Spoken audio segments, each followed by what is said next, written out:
Okay, so thanks everyone for joining this tutorial session. And we have 2 members from our lab and 2 members of my friends and the Naga from IBEX team.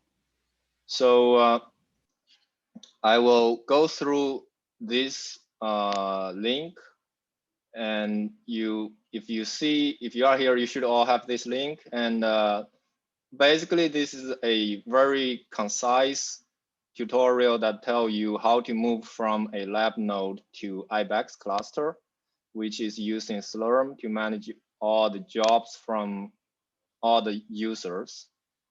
And you should have some level of familiarity of SSH and, for example, wget or some other, like you know where to type this. If not, then probably it might be a little bit difficult for you to follow here. And anytime if you have any questions, please let me know. You guys can see my screen and hear me and also my mouse, right? Yes. Okay, cool. So the first thing, what is IBEX? What is the difference between IBEX and our lab node is our lab node, for example, a single node, a single Linux machine, we would use it. We just like SSH to there and do some computation. That's it. And you log out and you don't care about anything. Here, IBEX is you as a user here, you have your client, either Windows or Mac or Linux. You log into IBEX by typing a command SSH your portal ID at glogin.ibex.cos.edu.sa. This G can be changed to I for Intel, G for GPU. Basically, after you type this command, you are at here, this so-called login node. Their Intel AMD is another CPU interface. And you can like be a good citizen. You will not do any job, computing job on this login node. And you need to submit jobs to these so-called compute nodes. And that is managed by the software called Slurm. And then there's the other thing, in parallel to this computing node, there are a file server, and then the file server is fetching files from the shared disks. But this part, you don't see it from your interface. You don't feel it from your interface, but so we will not talk about that. Then now I will get started and to access to IBEX. What I do here is this is a so-called iTerm interface, iTerm software, and you can have terminal interface if you don't have iTerm, or if you are on Windows, I suggest the so-called Barbang Windows Share. It is the one I find the most similar to terminal or iTerm. And then from here, you can type this, for example, for me is SSH my portal ID LUOD at glogin.cos.edu.sa. Oh, IBEX, sorry.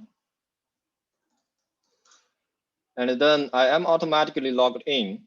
If you are for the first time type in there, you probably need to type your password. And to save your time of typing the password and also increase the security level, you can do this so-called authorized keys. And how to do that is in this link. Basically, you need to use SSH key gene to generate a SSH public and private key pairs.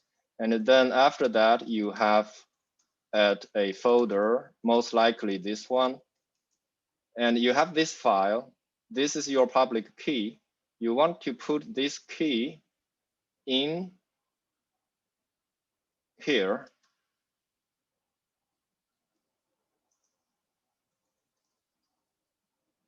So this command is to edit a file. You probably all know this. And then these are the keys, public keys from all of your client. Once you put this here, and then you are good to go. Just type in this command and you will be in here automatically without typing the password. So that's the first thing. The second thing is, where is your data stored and where should you go to save your computed data? Your home directory is /home/your portal ID. And there, at here, you only have 200 gigabytes of quota. And then your working directory should be this /IBEX/scratch/your portal ID. I created this magic command line called cd scratch cds. Basically is a short script you put inside your bash rc. If you know, I have several other quick commands, and this is called what? CDS, not here. Okay, basically you can put some quick commands like alias here, so that to save your life, you don't have to type the full path every time. Then how to transfer your files to IBEX? There are several ways. The first way is called SCP. It's similar to CP. CP is if you are on a, for example, here, I have my files. Oops. I can CP my first file here to another file. And you add SCP at either side, you can have a remote server on either side, and you are transferring between the server and the client. So I'm not going to show that here. And similarly, you can use rsync, is a remote sync, and with some parameters, you can do the same thing.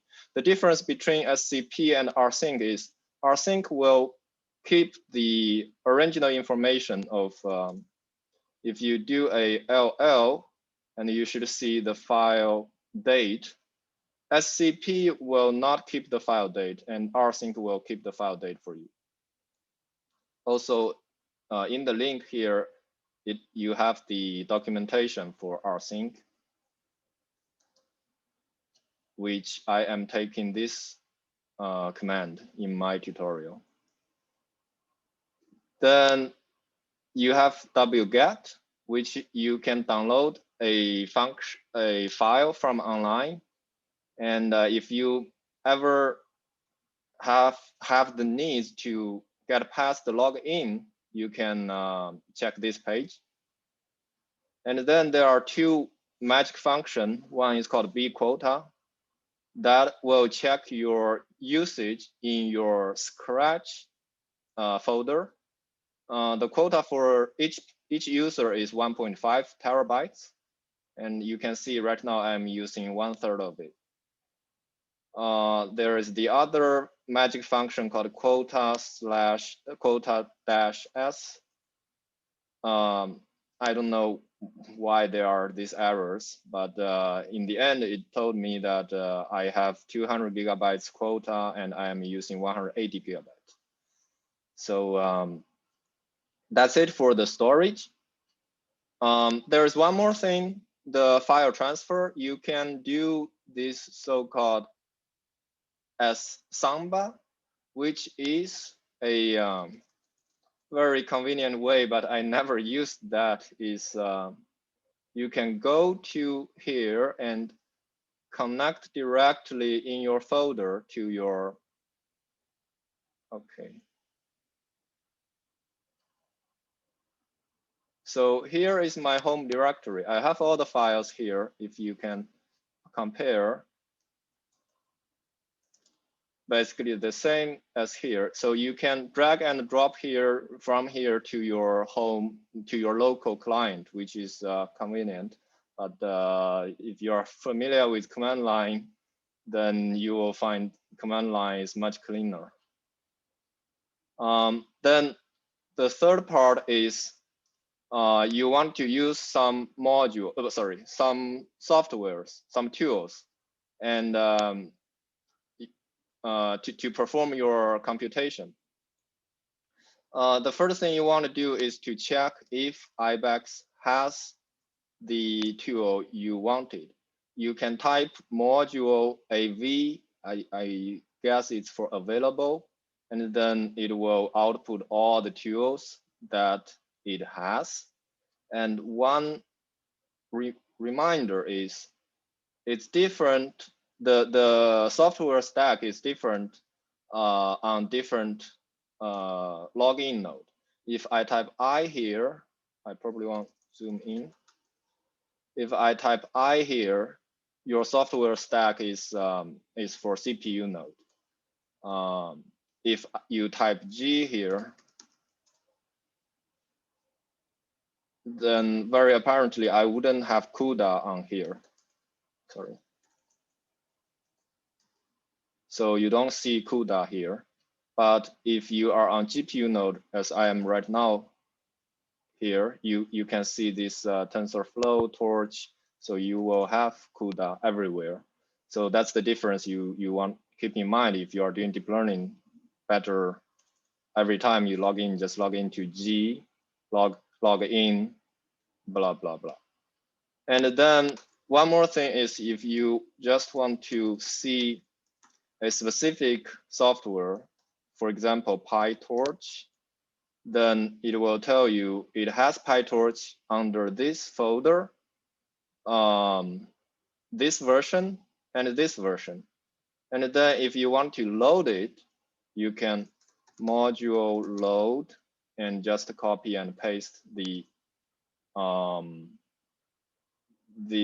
module name. And then now you have this, so the module load will load all the dependencies of that module. So PyTorch requires Anaconda and also CUDA, I believe. And then now what you can do is, yeah, you can type you can start Python interactively and then import Torch.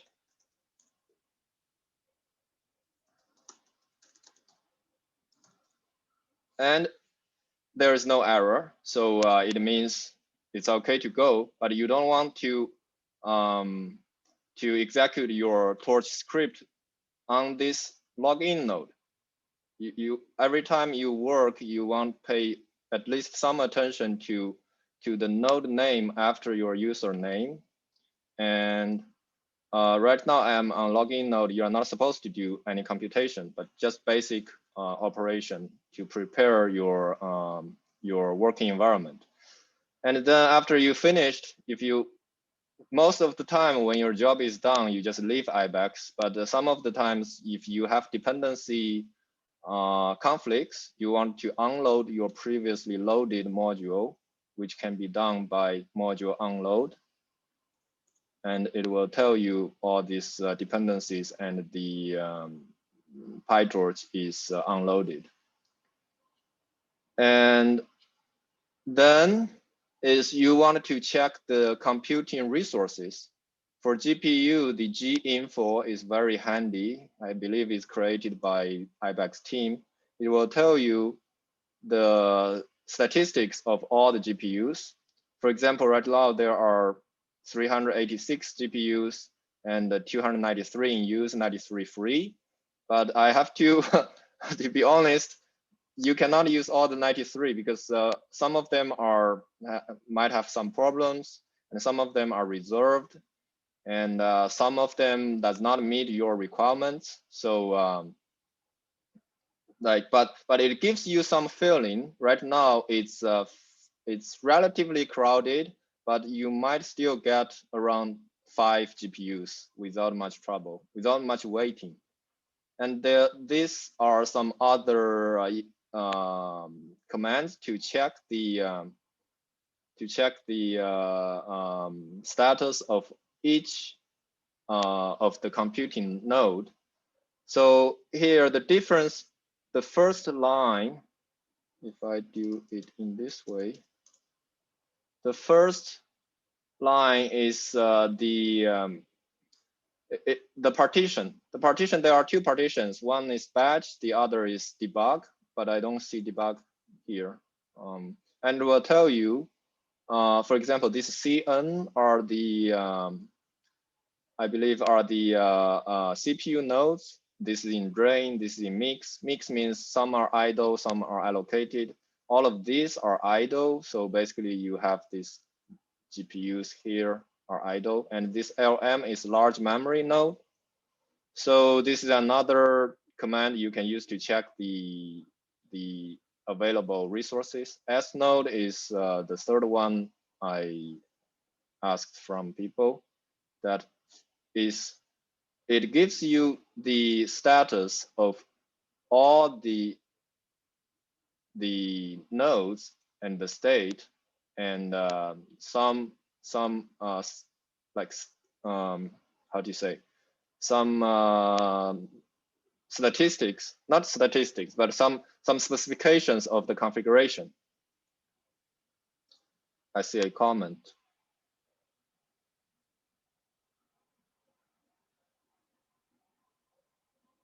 Yeah, the comment, if you can see the chat, the comment is you better want to load Conda and then install your own environment because the existing modules are a bit old. Yeah, you can do that, but I probably will show you how to where Conda is, but I will not create a new environment here.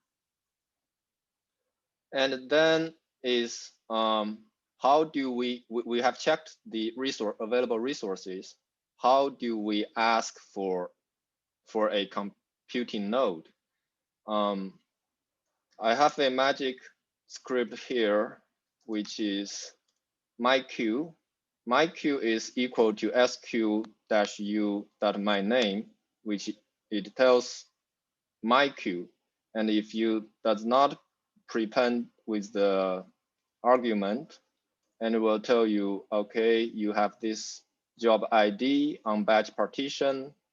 I forgot what this is. This is the username. This is the state in run. How much time it has been run.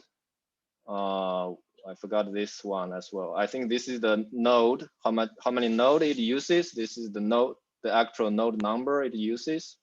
And then here I don't have anything. Now I am going to ask for a specific configuration of the resources. So I have this short script GPU for hour and give me a bash, interactive bash. It is the same. Essentially, it is this command. And you can see I am asking 4 hours. Sorry, I am first on batch. I am asking 4 hours. I constrained it.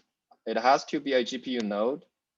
CPUs per task 1, and I need 1 GPU here. So now I'm waiting for resources, and resources has been allocated. This error is weird.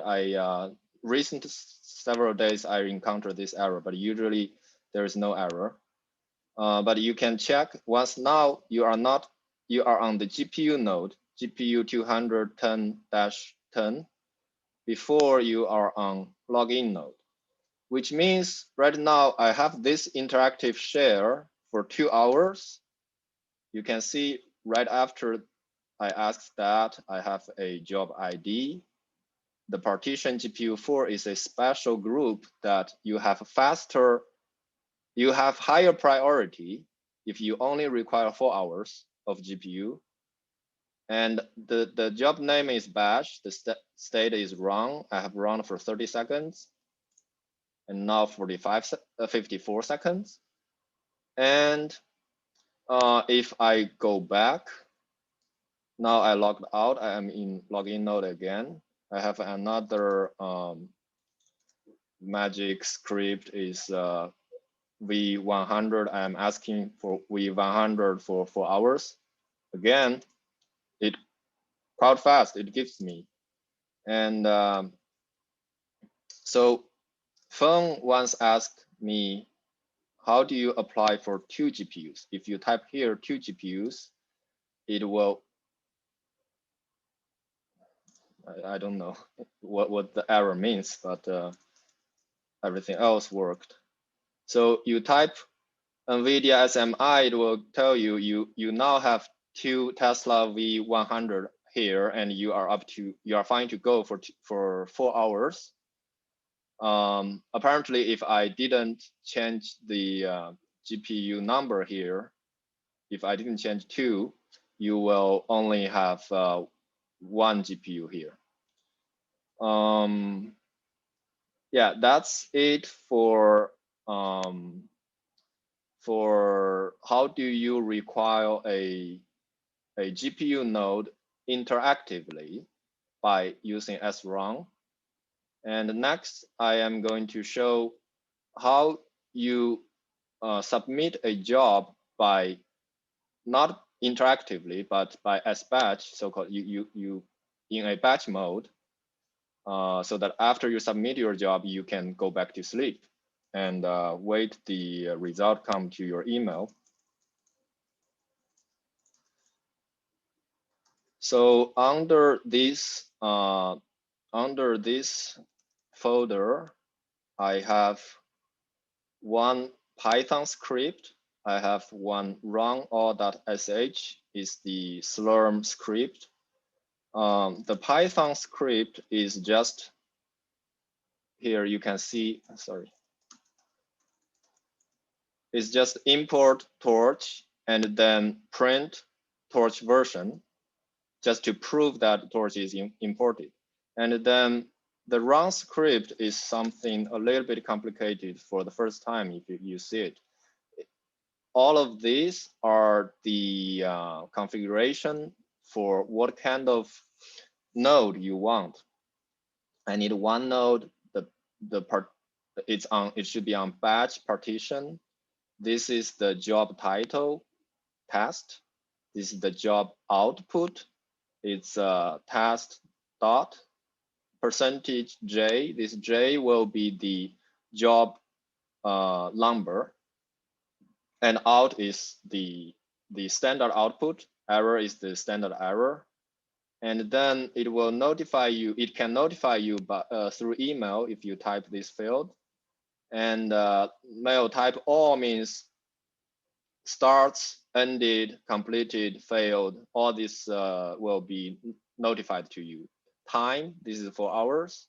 Memory and everything else. So I am asking this, and what I am running is I first load this PyTorch, and then I run my script, and I print the time now, and I sleep for 2 minutes just to show some other features, and I echo the time again.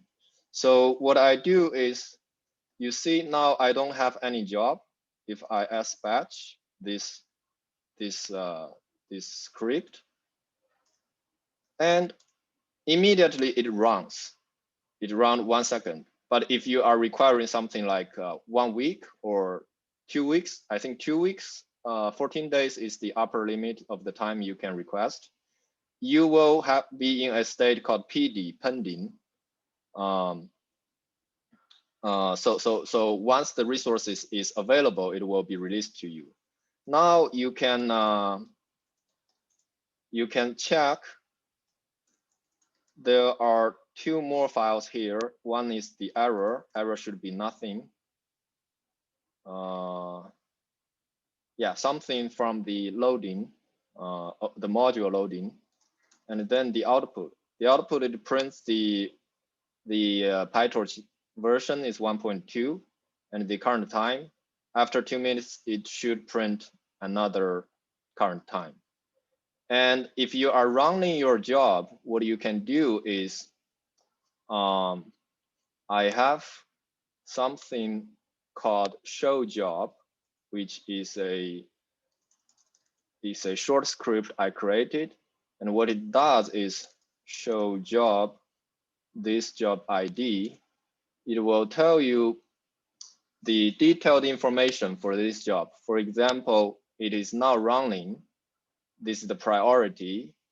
And most importantly, what I would like to have is the working directory. Sometimes you have like 10 jobs and each job is in different directory. So I use this show job here, and then I fetch this working directory, and then I go to there. The other thing is sometimes you want to check, because right now you are at login node. If you do top, you will not find your process there. If you do free to check the memory, is not the node that you are computing. So you have to so-called go to GPU job and then type this job ID. This job is expired because 2 minutes is gone, and you should see this output. This is exactly 2 minutes after. And I will submit it again to demonstrate the power of go to job. Go to job, GPU job. This is a script I created. You can find the source code here. It will directly go there. So I really don't know why there are this error. Yesterday, the error is not here. So here, before I run this command, I am at login node. And after I run that command, I am at this GPU node. And right now, I can do a top. And you can see I have this sleep for 2 minutes process here. And you can, if you are running your learning process, your learning PyTorch script, you should have that here. And then if you do this to check the memory, you can see that the total, the free, the used, and all of this, and also this GPU status here. I am not using it, so it's 0%. And you can go out by type Control D. You press Control and D to log out. I don't think you can you might be able to submit jobs even if you are at a computing node, but which might not be a good practice. So you will get emails for begin, completed, all of these. I will show you in a second.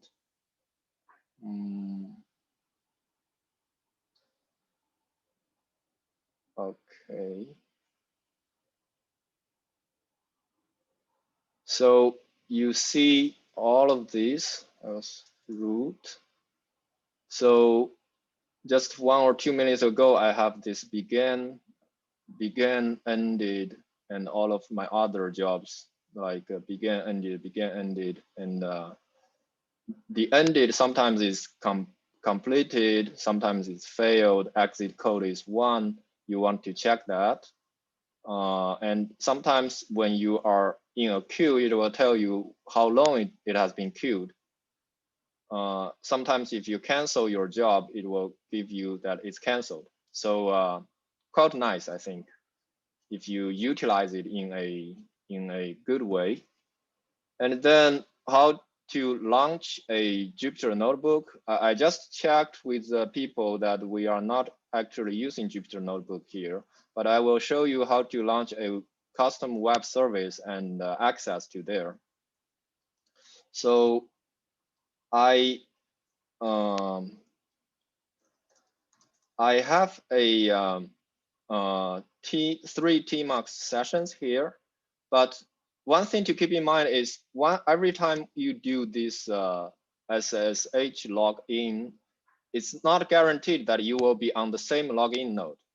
For example, if I do it now, I am at, oops. I was doing iLogin. Okay, again, I am at 510-27, which is lucky, but in other times I can get other node. And what I do to keep myself in the same login node is I have another magic script is just to log in to that specific login node. Why I want to do that? Because I have my tmux session there, and my tmux session cannot be accessed from another node. And here in this session, I have my what is jobs. I have a no-hub process that is a node application, and it's on port 7000. What I do is this web server is up on this node, and now I need to access this web server. Is you can copy the node name here and type, for example, I right now typing something here, which I probably shouldn't do in this example.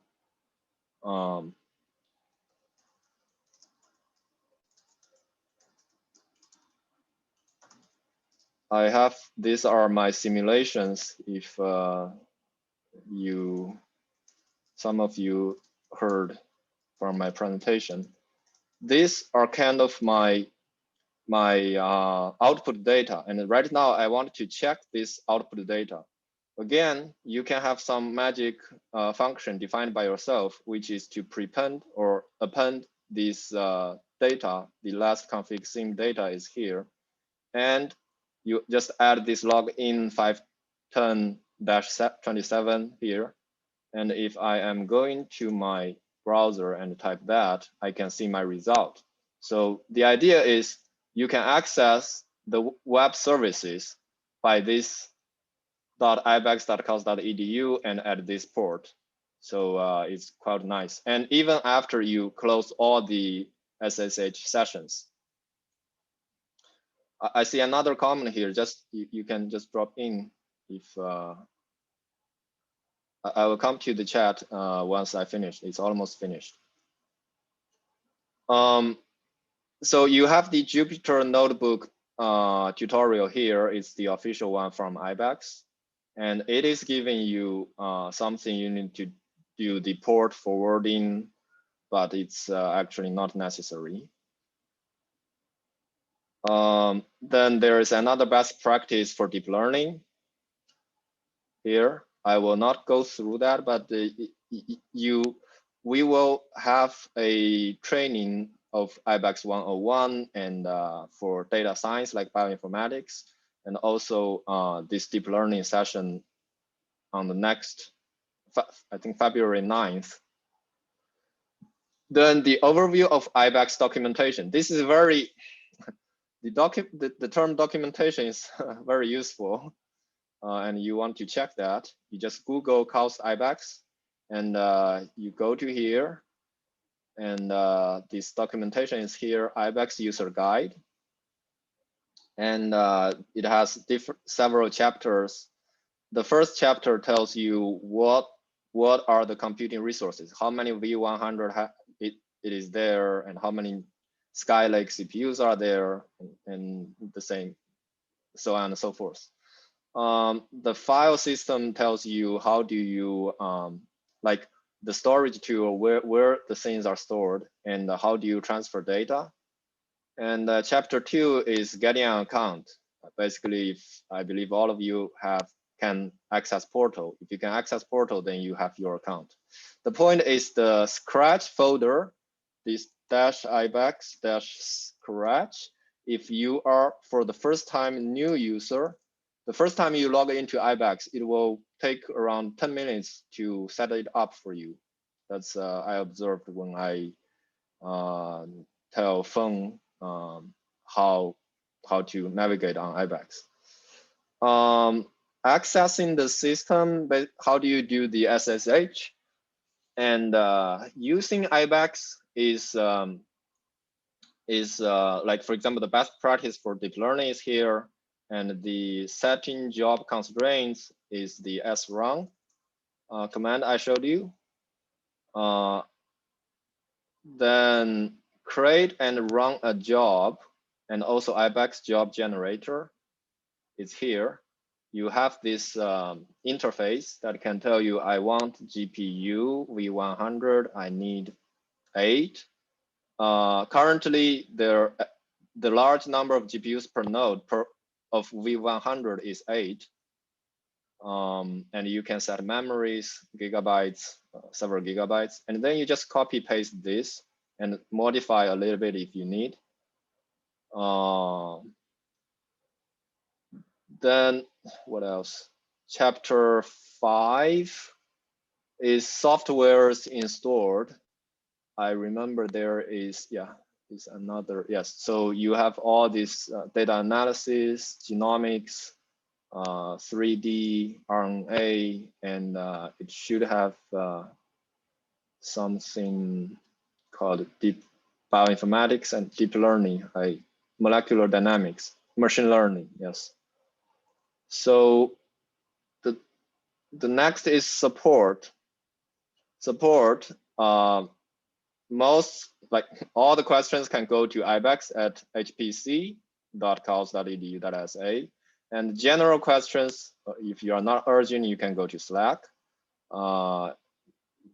Basically, if you have a CALS email address, I believe you can join that group.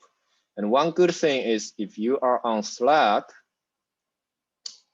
this is the IBEX group. There are several channels, announcement, like it tells you,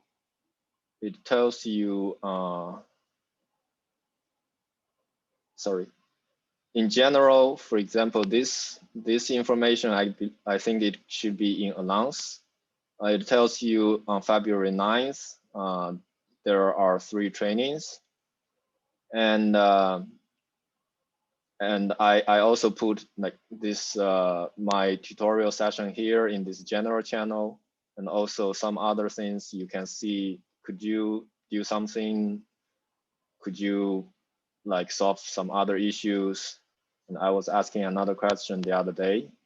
And another channel is very important, but probably IBEX people don't want us to do this very often, is extensions. Sometimes, for example, this is my friend, he has a job, but it's not finished by the time of the first required time.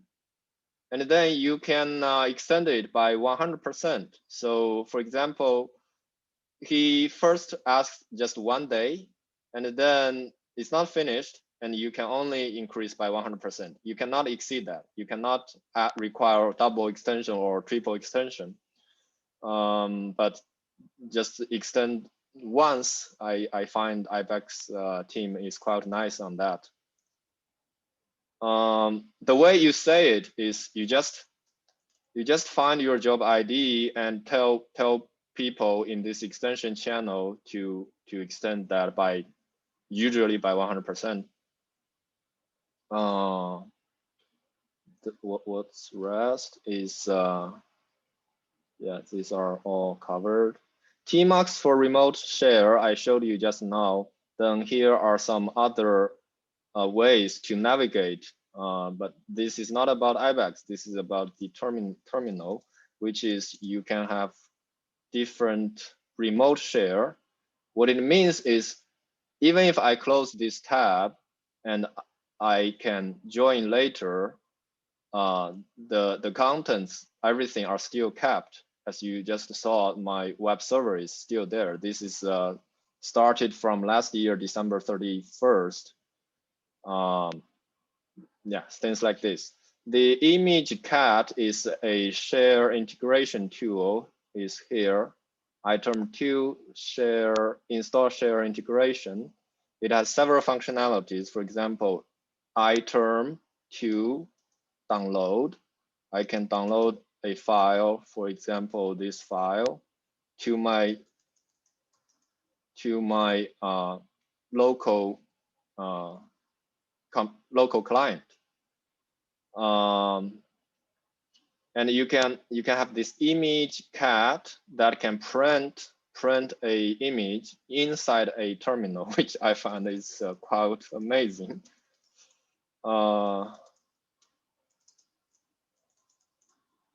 After a while, it tells you this. So if you are doing graphics and you are generating static images, you might leverage this command. So yeah, that's that would be all I would like to share. And in case you have any questions or any other need, please let me know.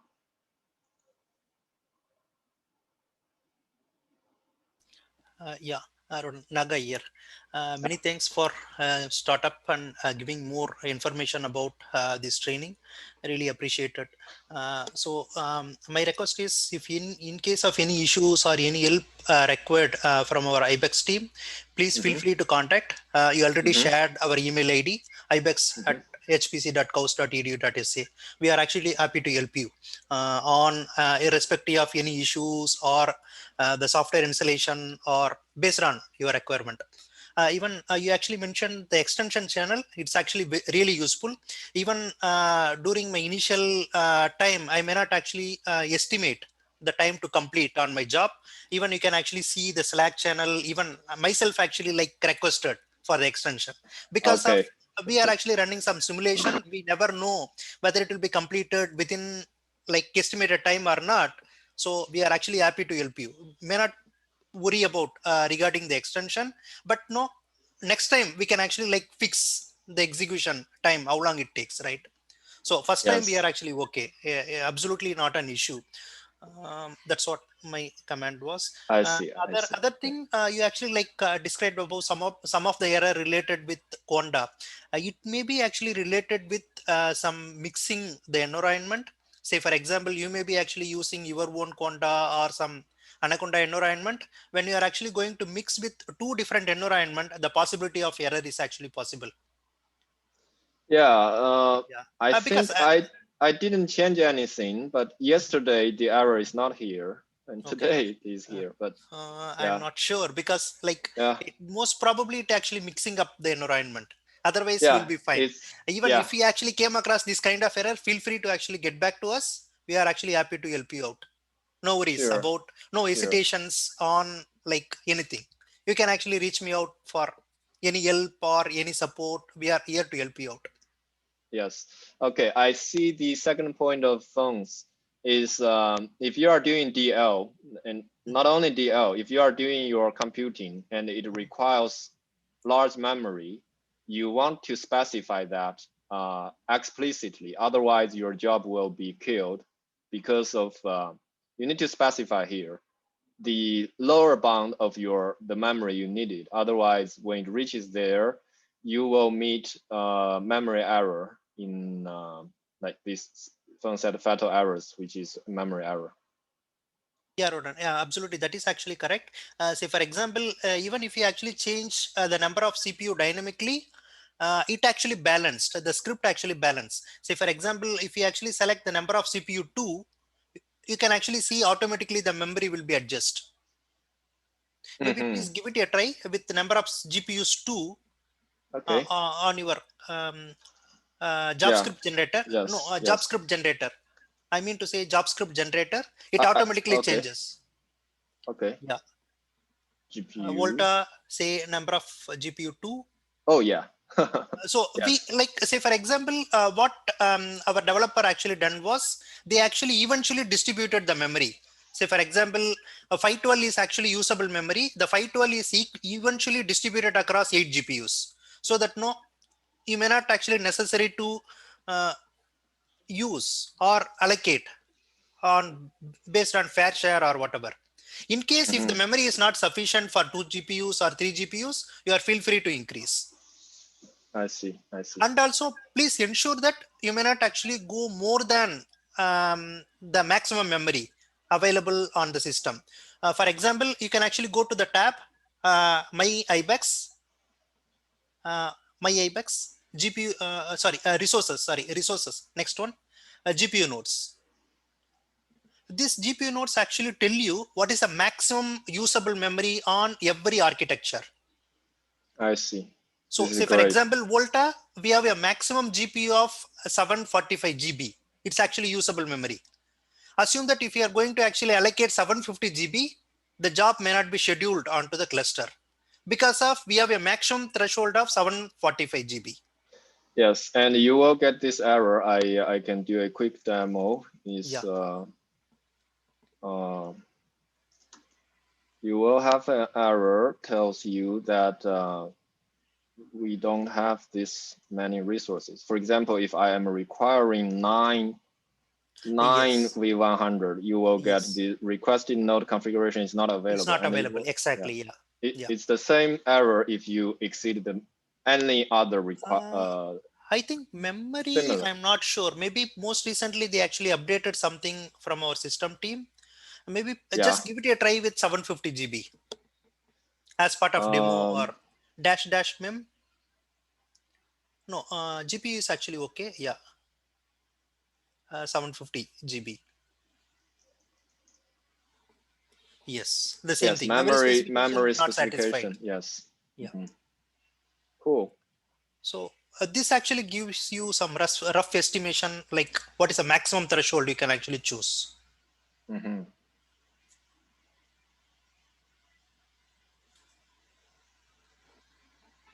Yeah, people, Feng Liang is saying that better to use Anaconda to install in your home directory instead of loading it. And I also see that on the Slack channel that this is suggested to use a mini conda and then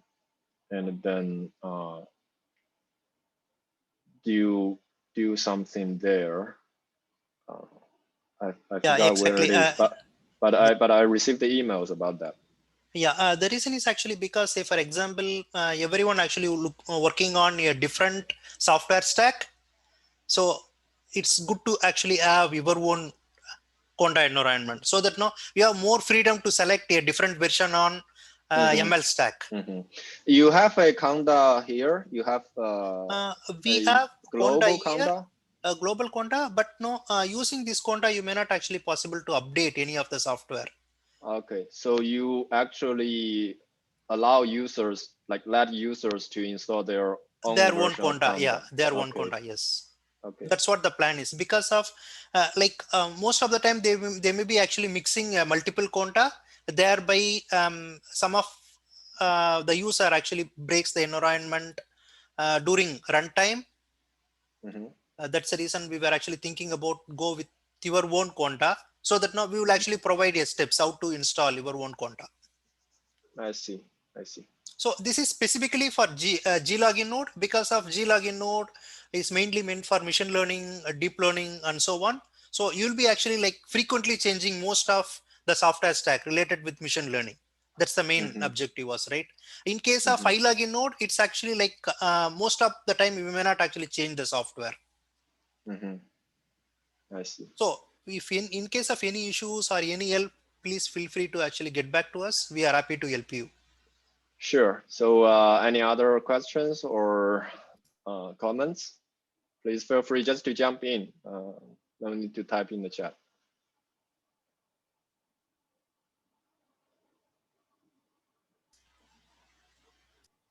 Go ahead, Naga. No, just I wanted to say thanks a lot for this initiative. Yeah, it's we were feeling a little bit of competing in our lab node, and also I truly believe that IBEX is much more powerful.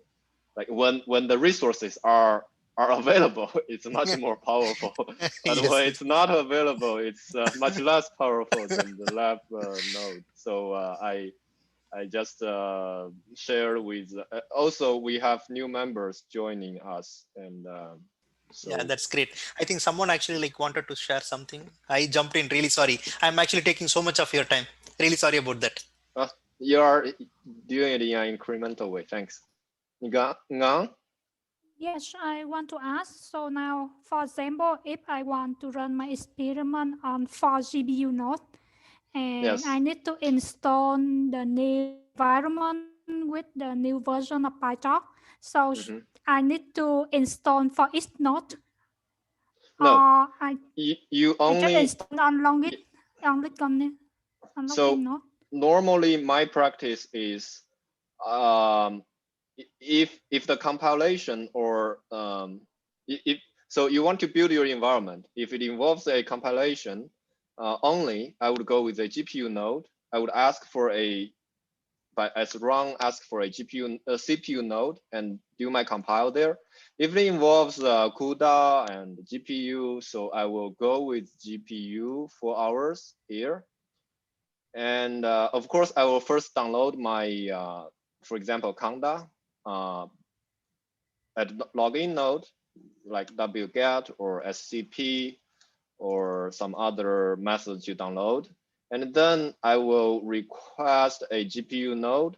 And then I will, for example, Conda install something, and then it will install here.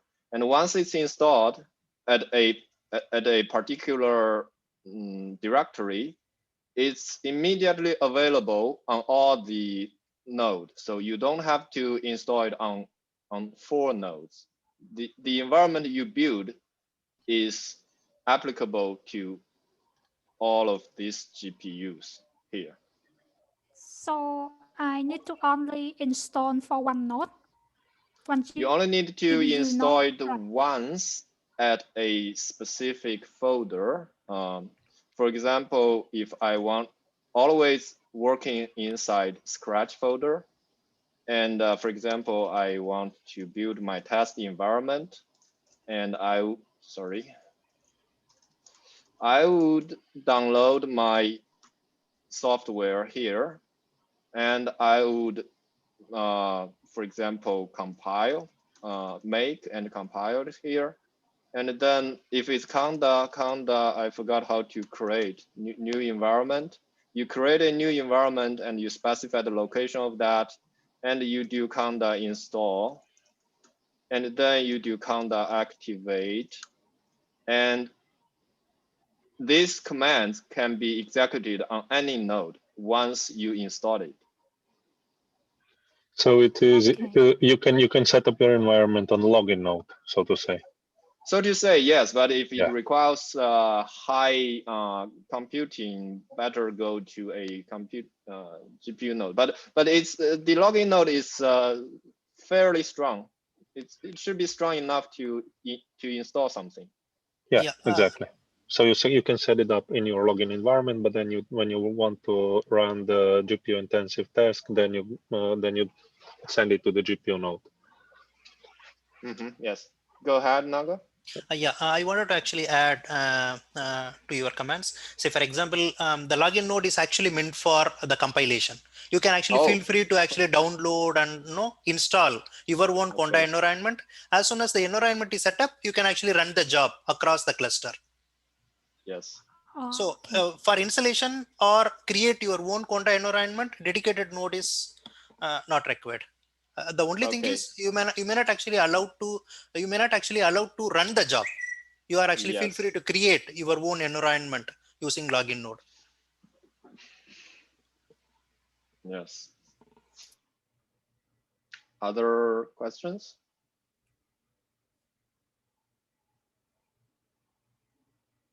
Okay, so if no other questions, or you want to ask offline or to ask IBEX, actually IBEX is also very supportive when you are asking them to install some specific environment or specific tools, which if you find it's hard to install or takes some time, I request for about 3 tools to be installed by them, because it's really complicated.